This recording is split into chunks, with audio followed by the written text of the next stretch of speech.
how are you doing? Well, I hope your day has not been pressed because we are about to do some pressing right now. Boy, am I corny.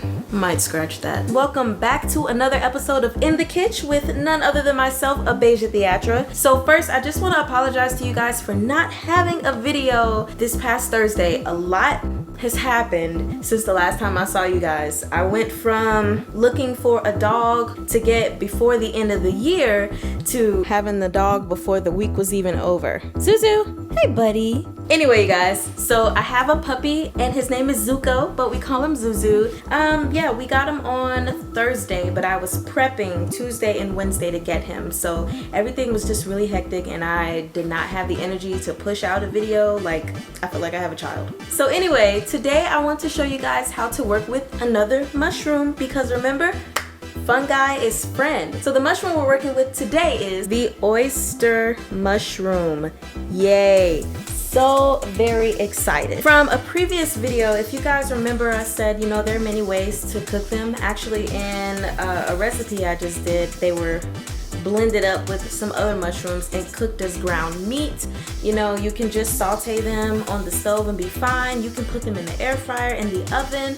But today, I want to share with you guys the press and sear method. Now, this is not a method of my own. I actually saw it from some lady, and then I saw it from Wicked Kitchen. But just in case you're not watching Wicked Kitchen and you're not watching that some lady, but you're on my channel, I want to share this with you so that you can just be like, whoa, yeah, this is cool. So the first thing you want to do, of course, is to clean off your oyster mushroom, which I have already done. And then the next thing you're gonna need is simply a skillet with some oil on it. Let that heat up.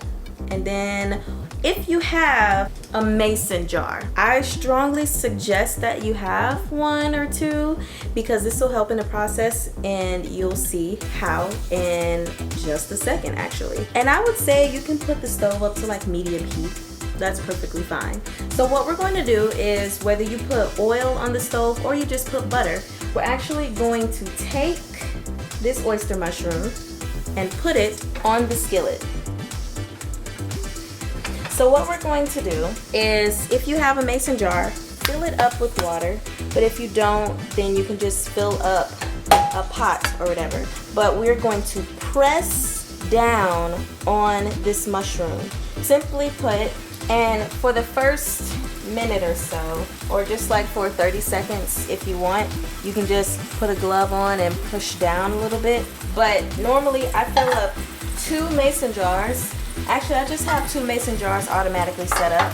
I'm gonna push them down onto the mushroom and then turn on a timer for 4 minutes. And sometimes if your mushroom is still a little too bulky and stuff, then you'll just have to press down on it yourself for a little bit with your gloves or, you know, like I'm doing here. So we're gonna do this for 4 minutes and then we'll come back. So just to give you a little bit of information on why we're doing what we're doing. We all know, or maybe we all know, that mushrooms carry a lot of water. So with the press and sear method, we're trying to get all of that water out. And by pressing it down, you are making that water come out. It doesn't have a choice. And it's going to evaporate, you know, as it's cooking.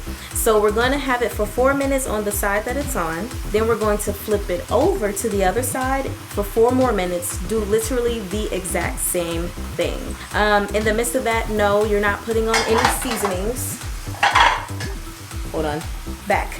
In the midst of that, you're not putting on any seasonings or anything, especially seasonings that have salt in it or just salt itself. Because if you do that, you're just adding to the water issue and it's just not a good idea. I'm gonna try to keep talking to you guys while pushing this down because normally I have more than 1 mushroom in here, but I only have 1, and so I guess the balance is just kind of weird. But anyway, after we have done 4 minutes on each side, then once you lift off the jars or the pot or whatever to press, you are going to season. Use whatever seasonings you want. That's not really the important part of this video. The important part is literally the method. It's so quick, it's so easy, so simple. Something important that you want to have when you're doing this press and sear method is a towel to wipe off the bottom of your pot that is pressing down. Otherwise it'll be water dripping like everywhere. Or you can just lift it up right above and flip it over. Okay, so you're gonna season one side, right? Flip it over and allow that seasoned side to cook for 3 to 4 minutes. And this time, unless you want it flatter, do not push down, do not press down on the mushroom anymore. Just leave it the way it is, okay? And then after that, what you want to do is season the side that has not yet been seasoned. Flip that so that it can cook for 3 to 4 minutes. And then after that, you're done. And it's literally just that simple. Also, now my buddy is in the kitchen with me. I guess he wanted to be right by me. He is a bernedoodle and he literally follows us everywhere we go. Doesn't matter. Say hi, Zuzu. Zuzu, say hi. Say hi.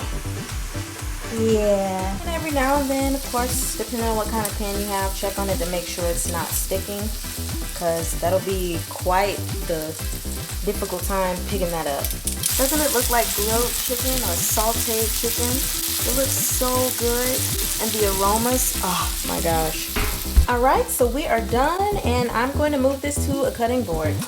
You can leave this whole if you want, and you could just go ahead and put it on some bread and have you a chicken sandwich, you know what I'm saying? Or you can chop it up and put it into a salad, you know, have you some nice chicken bites basically. This recipe is very versatile as far as what it allows you to do, and you could, I don't know, make you like a chicken parmesan, even though this is more along sauteed / baked side. The other great thing about the press and sear method is that, of course, with this method, you can use this when you fry your chicken too. So normally what I do is I'll do the press and sear method with the mushroom, let them cool off for a while. Sometimes I toss them in the fridge or in the freezer, and then of course make the batter and go ahead and fry them that way, the fat parts like this. I would try this, but I am currently on a cleanse, and yeah, no food for me, right? Let me show that to you. Doesn't that look good? Yeah. Alright. So I'm not really sure why or who created the press and sear method, how they came upon it or anything. All I can say is that I am grateful that they did it, because I have chopped that stuff up and made lettuce wraps. You know, I have made chicken sandwiches. They have just been within my salad. You know, just so many options. I've sat them on top of like some spaghetti and stuff like that. So I hope you guys enjoy that. Please let me know if you have used this method before, if you like it. If you are going to try it, please let me know how it turns out for you. And if you have any questions, just let me know. I can't wait to hear what you do with it. And remember, the kitchen is one of those places where you can be the most creative. Bye-bye. Zuzu, say bye-bye. Bye-bye. Bye-bye. You're so cute.